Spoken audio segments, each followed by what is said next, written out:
What's up, lads? You're with the Budget Monk, and welcome to a new YouTube video. I wanted to ask you guys, which trait do you think is the best trait that you can roll on a general?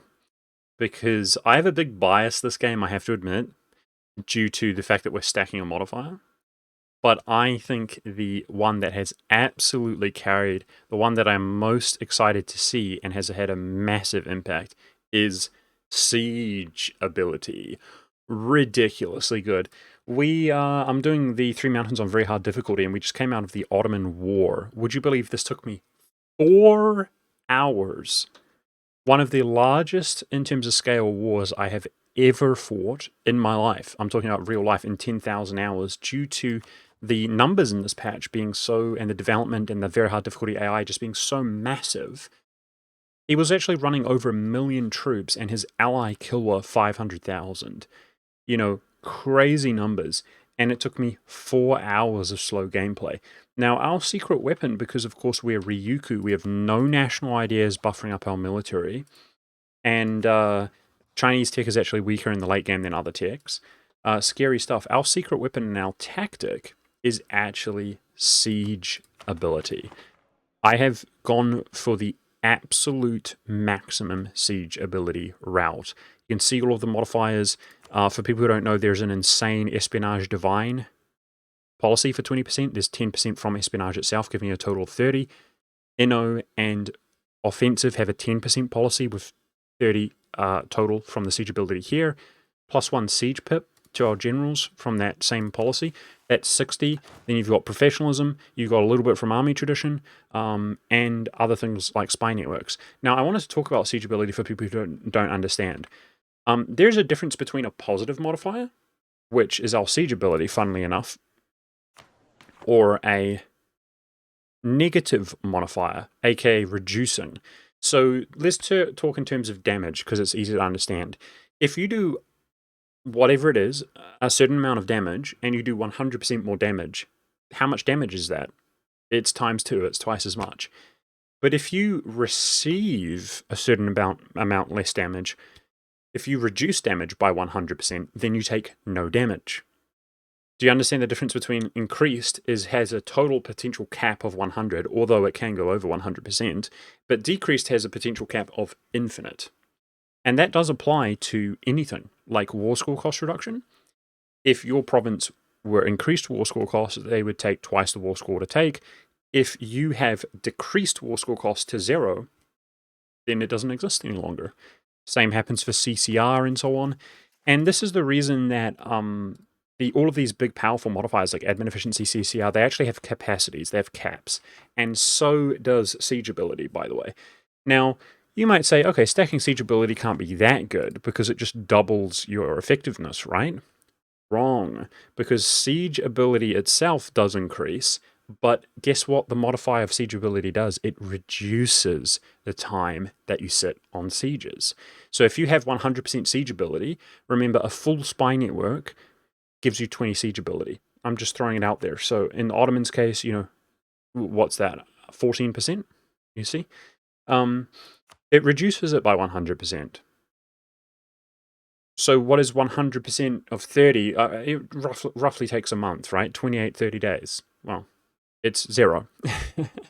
But there is a minimum of 3 days. Now, if you guys have experienced a 3-day siege, it is just mind-blowingly satisfying. Imagine 9 days go by and you've had 2 ticks on the province. Well, that is something that we experience on the regular. Now, you might say, okay, Monk, you've got strong spy networks. You're actually over the capacity of 100% siege ability. And how on earth would this trait on a general be beneficial? You must remember, guys, that it is the defensiveness versus your siege ability. So if a province is on 0 defensiveness, then we absolutely tear through it like it's nothing. But let's say it has 40% increased defensiveness, then 140%, or because remember, 100% would reduce it to 3 days, would reduce it to 0, excuse me, where 3 days is the minimum. So we don't need bang on 100%, we just need to hit that cap. So if we had 135% siege ability, for example, then that would be the money. to reduce these defensive provinces. And I just want to throw it out there that, of course, remember, guys, that defensiveness, defensive ideas, buffs up the provinces. There's also Lucky Nation, as you can see. So Spain, France, Commonwealth, if other nations... Oh, he's not lucky yet. It's because other lucky nations remain. So if Brandenburg gets eliminated, for example, then the Commonwealth will become lucky. Scandinavia does not seem to be lucky either. Interesting. So I don't think Scandinavia is technically a lucky nation, but Sweden is. Funny, because he was Sweden. So he missed out on the lucky nation modifier. Regardless, the point that I'm trying to make, guys, is the Ottomans. You can see the Ottomans are a lucky nation. They have 10 luck. They've I can't say that, revanchism, because we defeated them. And they would have power projection, which is obviously low. So you have naturally all of these modifiers. And then, of course, you have the terrain. So depending on the province, like the highland, increasing the defensiveness. And remember, the terrain is the scariest to be caught on. And this is why we like the siege ability. The siege ability trait here, just overkilling that siege, feels absolutely amazing. Cutting down, a mountains fortified fort with a modifier on it, right? You get these modifiers of specific provinces being built up for the whole game and so on. And just cutting it down from like a 20-day siege to like a 10-day siege. Absolutely amazing.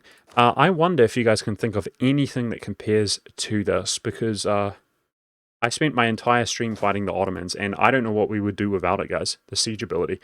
My new personal playstyle right now is to avoid and be as non-confrontational as possible, and to just siege them like crazy. So try it out, guys. Remember, you need Espionage, Divine, Inno, Offensive to have sort of the max siege ability. The only way to push it even further is Religious and Quality gives you 10%. There might be the odd other thing, but of course in a serious game, you can't justify not having admin and diplomatic, but you could technically get more siege ability.